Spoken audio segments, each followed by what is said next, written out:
Bonjour à tous, merci de vous joindre à nous aujourd'hui pour ce tout premier balado de l'été présenté directement de la terrasse de l'usine sur la rue Saint-Georges, à 2 pas de l'église. Nous aurons avec nous aujourd'hui Christian-Marc Gendron en ouverture pour le compte d'Info Laurentide.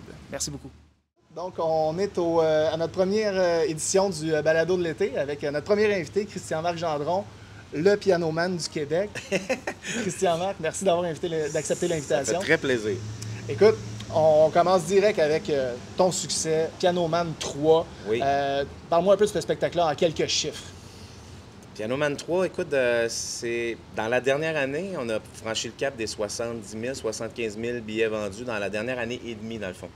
Puis c'est un gros privilège là, dans la musique au Québec, présentement. Puis après ça, bien, ça fait tellement d'années que je fais ce métier-là, je suis enraciné depuis longtemps. Là, les gens me connaissent depuis quelques années, pas tant que ça. J'ai longtemps gagné ma vie dans la musique, mais dans l'ombre. Mais là, il y a quelque chose qui fait que j'ai beaucoup pratiqué, j'ai beaucoup travaillé, j'ai beaucoup investi sur ma carrière aussi. Et là, bien, je récolte un peu ce que j'ai semé, tu sais. Fait que le succès de ça, je veux dire, ça vient du travail acharné, puis de l'équipe que j'ai, parce que j'ai une équipe formidable.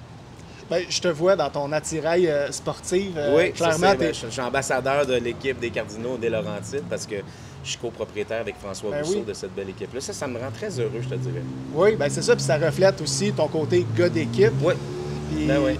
Tu me disais aussi il y a peu de temps que une des choses qui te réjouissait de Pianoman, c'est de pouvoir faire vivre des musiciens, que vous êtes une grosse équipe de 10 musiciens. Oui, ça me rend très fier parce que c'est des amis depuis 20-25 ans. Ce sont des musiciens complètement hallucinants avec des parcours incroyables.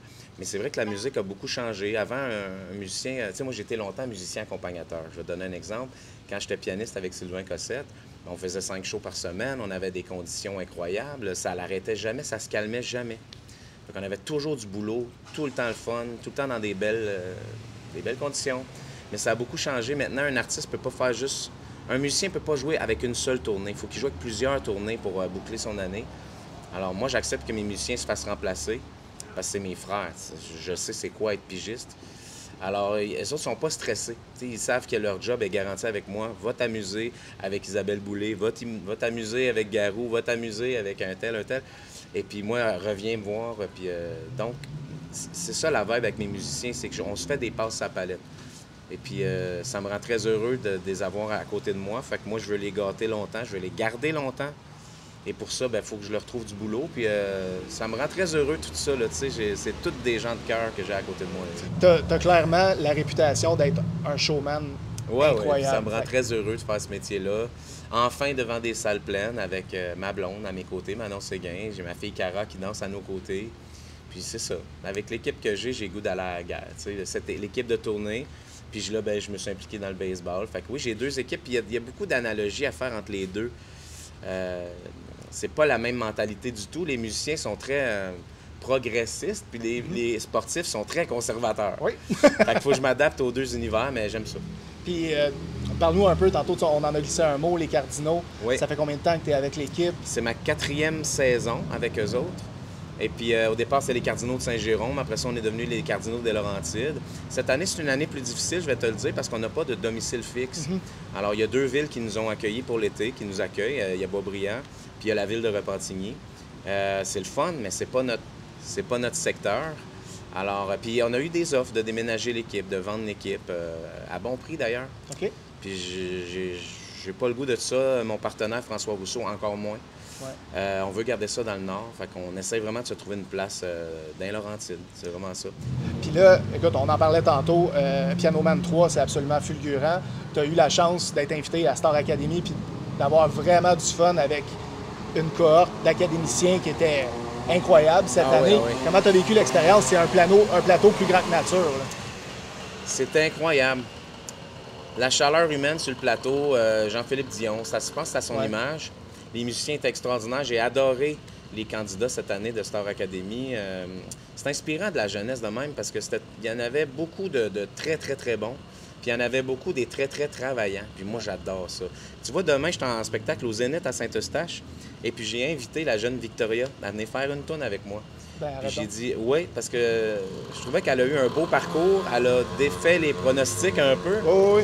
Un parcours de combattante. Oui, sa prof de chant, c'est une amie proche à moi qui s'appelle Marie-Pierre Perrault. Fait que j'ai appelé Marie-Pierre, j'ai dit j'aimerais ça donner un coup de main à Victoria. Puis, donc, elle vient chanter une chanson avec moi demain sur scène. C'est sold out au Zénith. J'ai dit amène-toi un caméraman, utilise ces images-là pour te donner une étincelle, pour aller chercher d'autres collaborateurs. Puis je dis moi, je te lâcherai pas. Puis je leur ai promis aux académiciens, s'il y avait besoin d'une petite passe à palette, j'allais leur faire. Je peux pas leur promettre mer et monde, mais des coups de main, ça se prend bien dans le métier. Ben oui, c'est beau ce que tu dis, parce que on vient de parler de...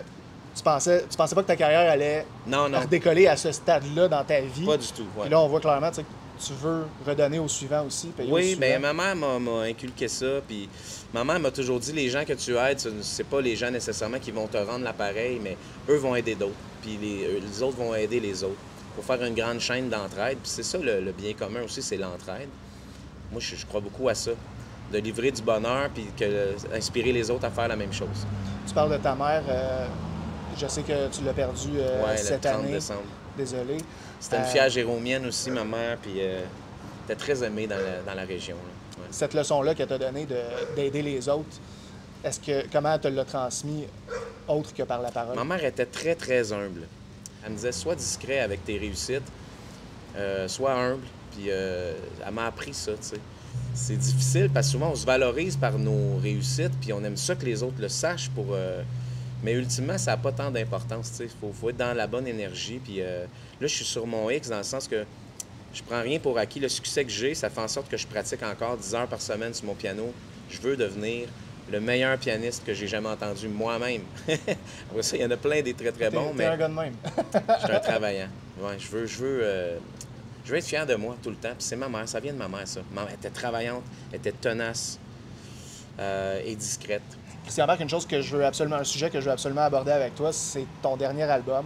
Oui, Les Heures Miroirs. Les Heures Miroirs, un album instrumental. Oui. Toi au piano. C'est un album que j'ai écouté beaucoup. Merci. Je suis un gars qui est très nerveux en avion. J'ai eu à prendre l'avion récemment. Moi aussi, je suis très nerveux en avion, oui. Je me l'étais téléchargé avant, puis je l'ai écouté sur répétition en boucle. pendant presque 5 heures. Puis mon Dieu, ça m'a apaisé. Puis là, encore en m'en venant, journée pluvieuse, je l'écoutais. Parle-moi donc un peu de comment est né cet album-là.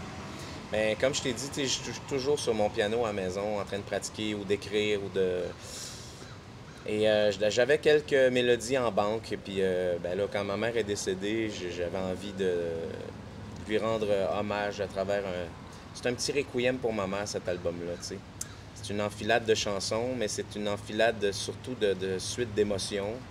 Pourquoi Les Heures Miroirs? Parce que ma mère, avant qu'elle parte, je voyais beaucoup Les Heures Miroirs, mais en fait, je voyais pas beaucoup, je les voyais tout le temps.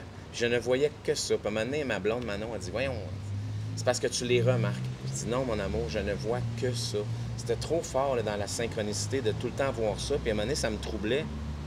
Et maintenant, ça me rend très heureux parce que je pense que c'est le canal que ma mère utilise pour venir me saluer, me donner une petite tape dans le dos. À ton avis, je viens de décrire 2 situations dans lesquelles je l'ai écouté puis dans lesquelles ça m'a fait du bien. Y a-tu un contexte que toi, pendant que tu le jouais, que tu imaginais les gens l'écouter? J'imaginais juste ma mère l'écouter.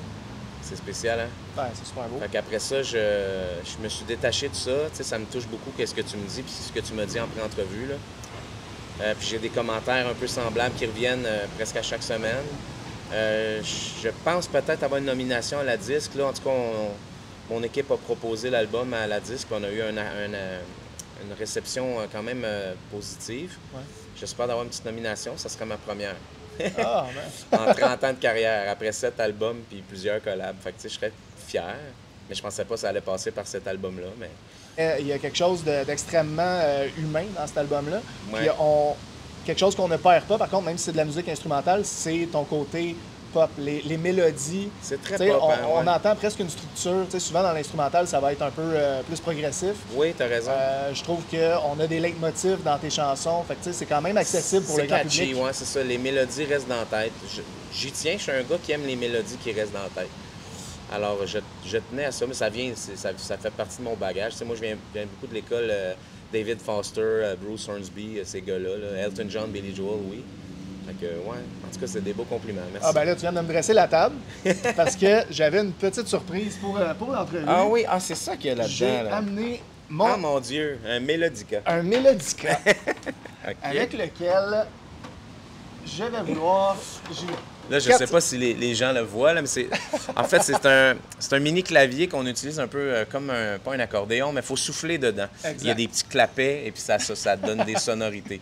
Fait que là, j'ai 4 demandes spéciales pour Ah toi. oui? Tu vas pouvoir déposer ton micro, je vais te le Parfait, tenir. je vais te mettre ça. La première demande que j'ai pour toi, c'est de me jouer quelque chose qui serait un peu ton plaisir coupable. Quelque chose que les gens ne se doutent pas que tu as dans ton téléphone, mais que t'aimes, qui te fait du bien à écouter malgré tout. Du bien à écouter. Écoute, peut-être... il y en a tellement, mais... T'as le temps d'y réfléchir. J'ai jamais joué de ça. Hein, T'es sérieux? Non, mais ça va être drôle. C'est instinctif. On va je te rire. fais confiance. OK.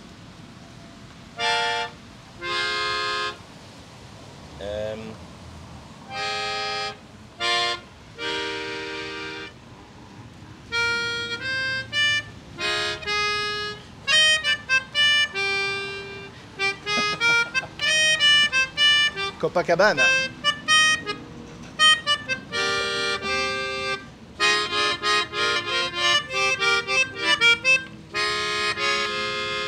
They fell in love. Excellent. Copacabana, c'est une tune qui me reste dans la tête tout le temps. Que certains pourraient penser qu'Étienne, mais je suis un fan de Barry Manilow. Parce que Barry Manilow, ben, il écrit Mandy, entre autres, puis il en a fait des maudites bonnes tunes. Puis lui, il était pianiste et chef pour Bette Midler. Fait que moi, je me reconnais beaucoup là-dedans parce que j'ai été pianiste, j'ai été directeur musical aussi sur certains plateaux. On m'entend moins, hein, c'est ça, faut que je parle là-dedans. Et donc, Copacabana, c'est une tune que j'ai toujours aimée, mais c'est vrai que quand j'écoute ça, le monde me regarde, voyons, que c'est ça, cette affaire-là. Là, Excellent, t'as parfaitement compris la signation. Là, il faut que je m'acclimate à ton instrument parce c'est que... correct, ben oui, ben, tout le monde va te pardonner, je suis pas mal OK. sûr. Ma deuxième question. Joue-moi la chanson, parce que là, Piano Man, on s'entend, c'est Elton John, Billy Joel. Oui. C'est des artistes que j'aime énormément. Joue-moi la mélodie d'Elton John que tu aurais aimé composer. Oui. Ah oui.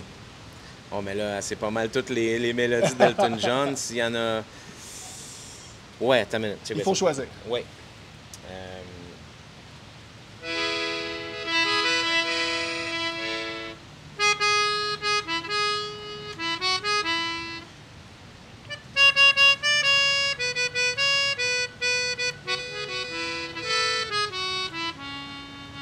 C'est Candle in the Wind. Ah.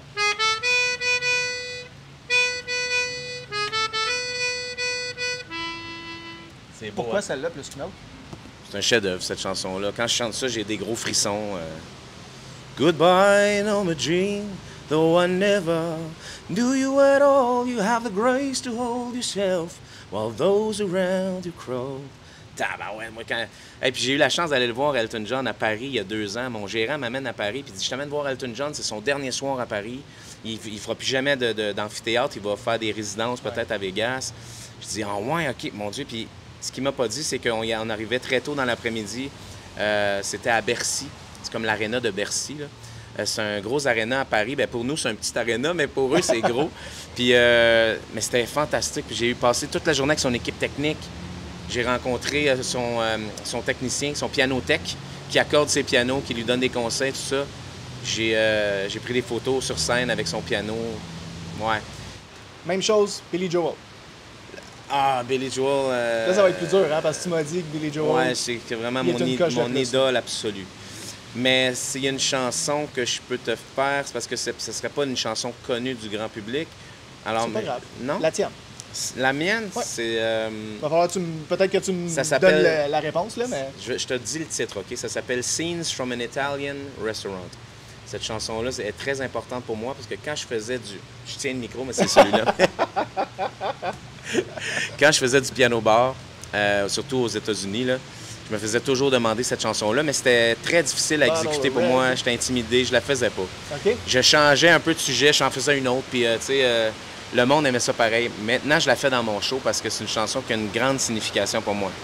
Si vous voulez découvrir cette chanson-là, allez voir sur Netflix le film Les Nonnas.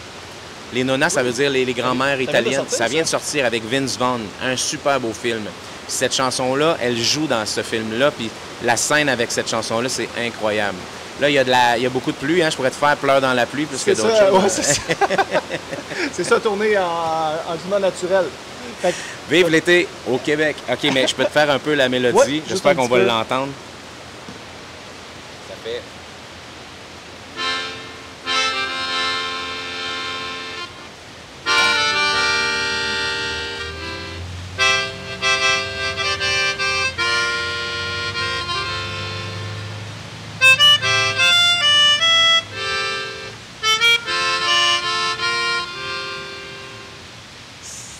C'est un chef-d'œuvre. Scenes from an Italian Restaurant. Je t'en fais des petits bouts, hein, parce que tu comprends bien, je veux pas perdre l'auditoire, mais pour vrai... je te remercie. Ça fait plaisir, c'est un beau défi, hein? J'ai jamais fait ça de ma vie, jouer là-dedans. Ben là, c'est fait. Parce que les gens ne savent pas, mais ça coûte 600 $ ce truc-là. Fait que moi, c'est un gadget que j'ai toujours voulu. J'ai comme fait, nah, je vais me prendre un rayeur à la place. Celui-là, c'est la petite version qui n'est pas à 600 $. On te voit partout dans les Laurentides. Les gens sont en train de te découvrir un peu partout. J'ai comme l'impression que les gens d'ici ont l'impression que tu leur appartiens un peu. Je leur appartiens pas mal. Ouais. J'espère. Ça te va, cet enracinement-là? Moi, je suis un gars du Nord, je suis un Jérômien, très fier. J'aime la région, j'aime la ville. Excuse-moi, je dois t'arrêter parce qu'on a, on a une visite. Un petit cadeau de l'usine. Absolument. Maxime, le propriétaire de l'usine. Salut Maxime. Bonjour. Qui nous reçoit aujourd'hui. Ça me fait plaisir de te rencontrer. Aujourd'hui, bière de l'usine. Oh, j'adore la bière de l'usine, moi. Et le Bloody de Oh l'usine. my God, ça a l'air cochon, ça. C'est classe. Bloody de l'usine avec gin, Tanqueray à l'intérieur, la recette classique d'un Bloody. Épices à steak autour, rondelles d'oignon à la bière, cornichons frits. Là, tu t'arranges pour qu'on revienne à chaque semaine. C'est le but du jeu. Santé. Merci Merci Maxime, beaucoup, merci de c'est nous très recevoir gentil. aussi. Hey, cheers! Hey, oui, je sais Un pas si je vais être petit capable de cheers. prendre une gorgée de ça direct. Là, on a triché un peu, on a déjà pris une gorgée, mais tant qu'à se faire payer la traite par l'usine, Oui. on boit à la santé de quoi ou de qui? Hey, on boit à la santé des Québécois. Tout le monde. Puis, tu sais, ça brasse beaucoup dans le monde ces temps-ci, mais on est un beau peuple, le Québec. On a oublié ça. Moi, j'ai beaucoup voyagé. Puis, il y en a des beaux peuples, il y en a des belles sociétés ailleurs, tout ça, mais j'avais toujours besoin de revenir à la maison. On vit dans un point de bascule de l'humanité pour toutes sortes d'enjeux. Mais au Québec, on est bien, on s'aime, on est tissé serré. Il faut être fier d'être Québécois, puis il faut s'entraider et se tirer par en haut. C'est ça que je veux. Avec ça, merci beaucoup. Ça fait très plaisir. Bon succès avec le podcast. Puis tu salueras M. Marc Boursier, que j'admire beaucoup, qui s'en vient après moi. Avec un grand plaisir. Christian Salut. Marc Gendron, tout le monde.